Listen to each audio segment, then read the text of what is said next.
Here's the thing, we're not perfect, so today we're gonna show you everything that we failed on this wrap job.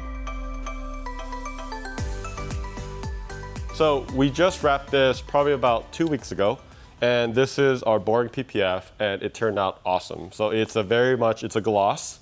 It's PPF, color PPF, but it has this metallic flakes in it. It's really, really shiny, and it's got a prism look into it. So if you look at it in different angles, you get this rainbow halo effect, which is super cool. But here's the thing, I think part of our job is to educate people on not just like, obviously wrapping, but also the things that we failed at.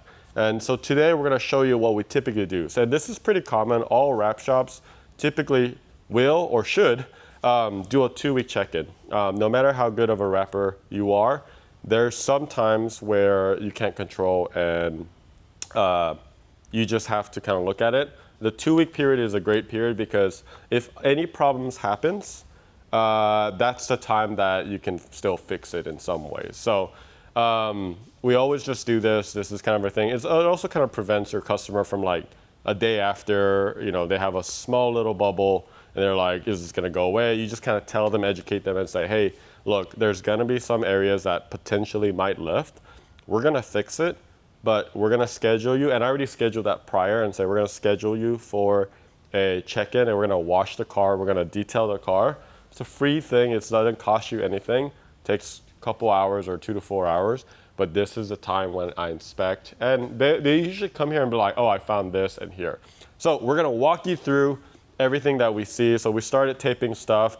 You can see like some of the edges right here held really, really well. No lifting right here. There's a really, really small area that we found that I think we trimmed this a little bit, but it's not peeling, but we do need to burn that edge a little bit better. Really clean edge right here. So I'll tell you this is a really common problem because I found there's a lot of variability in where the fender and the pillar meets because some of them are like squeezed in real tight. Some of them have a gap that's like 2-3 millimeter. This one's kind of in the middle of that. Back in the day when Cybertruck first came out, actually, you could actually loosen this all up and then do this and then wrap it around. But they've also changed that and the bolting of it. So it also changed on how we can do that. So typically I find it safer to go right to the edge for that. And this did come up right here. So we're gonna go ahead and trim, but also burn this area. When we say burn, we get a torch with super high heat and we basically melt the PPF into the area. You gotta do it really carefully. But the pillar, we kept this car overnight after we were done and none of the edges lifted. And we always do that. We try to keep it 2 days, but this one was a little tighter. So we only kept it 1 day and before it left, it was fine. But then obviously it came around, it popped up a little bit. So that's another one that is a common one. Same deal right here. This can have some variability in terms of how it meets, but you can see we get right to the edge, looks good. There's no issue right there. We got another tape right here. It's a small lifting, very, very small. That's a really easy fix. We also found this trunk is not that hard to install, but this bottom edge, because of where all the water kind of flows out, can be a bit of a problem. So we're just gonna take a little bit extra, a little bit of trimming, a little bit of cleaning, and then just make sure we get it all down before this goes back out again. And that's all part of the thing. And then this bottom part of the rear quarter panel, the other side is fine, but this one was a little problematic. It lifted just a bit. Part of the reason is the inside is not flat completely. It actually kind of goes like this and has this weird loopy thing in that body line right there.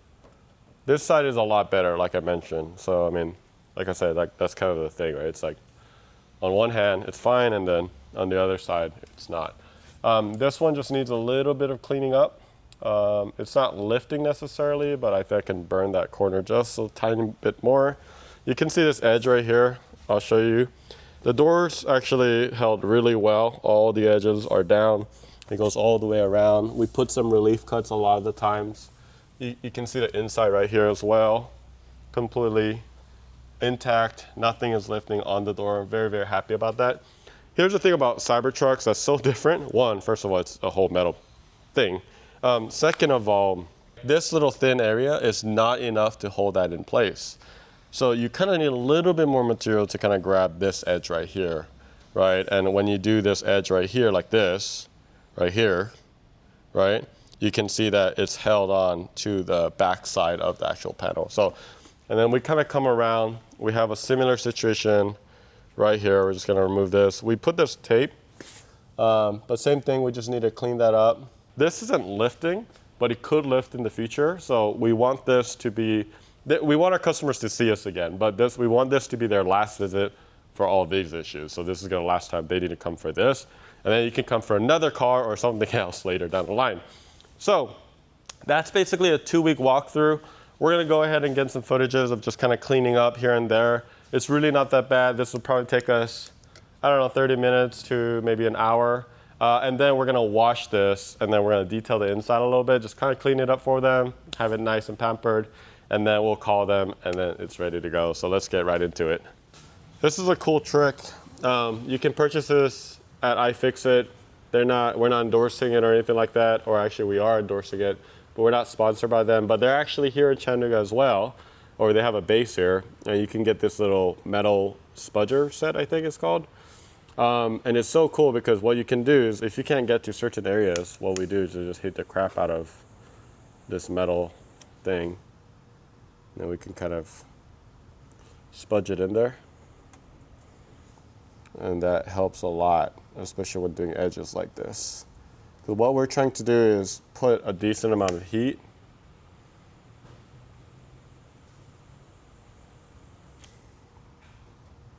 And then that heat is going to help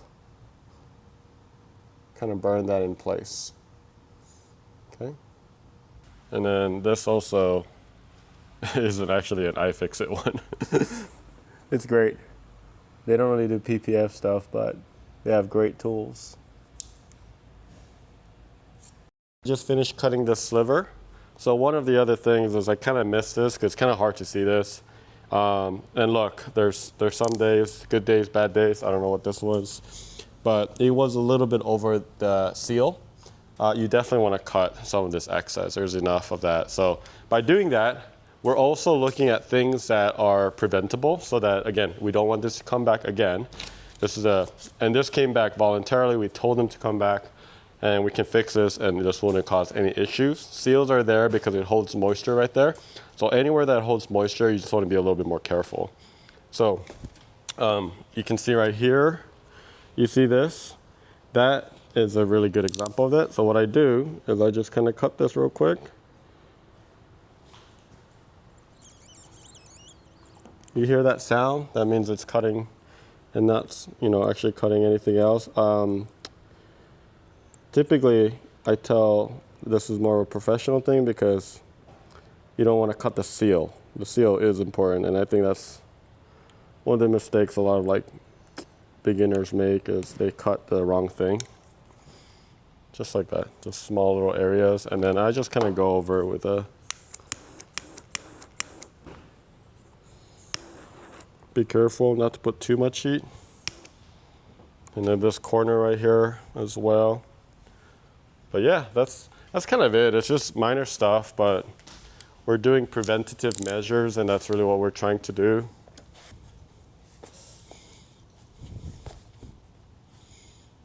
Okay.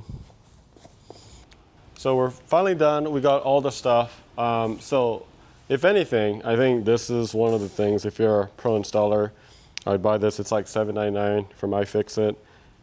It's really hard to get to the inside right here. Beneath, there's a metal bracket right here that holds the pillar, so it's really hard to get in there. So using something like this, and this comes in a 4-piece set. So there's a bunch, and it's kind of an angled, which is nice. So I kind of burn the edge, because what you really need is you need a pretty high heat, and then you kind of need a spatula to kind of push it against that wall, right? You can't really do that with a squeegee, and it's really hard to get a torch in there, right? Because there's just a lot of stuff. There's rubber guards, whatever that is. So we got all the stuff. You can see all the tape. I kind of put it on my shirt. And then finally, I'll do the final inspection as well. And what I do is I just look at this whole line. I look at the pillar line. I look at this, all the high risk. I run my finger along areas that I feel that might fail. Nope, that's good. Feels good right here. Same thing. Look at this whole line, nothing coming up. We already kind of did the front earlier.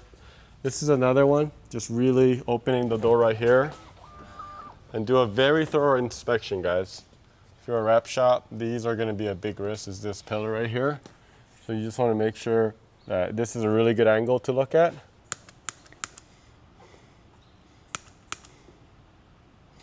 Yeah, you're just kind of making sure that everything's gonna hold for longevity. But that's pretty much it. All we have left now is we're gonna go ahead and wash this car, foam cannon it, and then clean a little bit of the interior, and then we can let the customer know it's ready to drive and continue enjoying.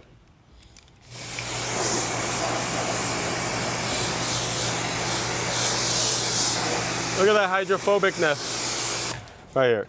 So the reason why I wash the car, other than doing it for the customer, is because when I wash the car, I get to have like a second round of inspection, and I can see all the areas that I actually worked on, like for example here, and it's got to be able to withhold that wash, and it's fine right here and all that stuff. It worked what we did, some of the trimmings we did and all that stuff. So it is for the customer, but it's also for us to make sure that we check all the work, whatever we fixed, and then that's why I wash actually after.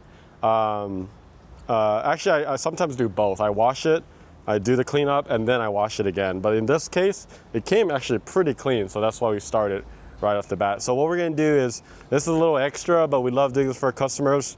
We're gonna go ahead and clean the inside as well, and then vacuum it really quick. It's not a dirty car, and then it should be ready for the customer.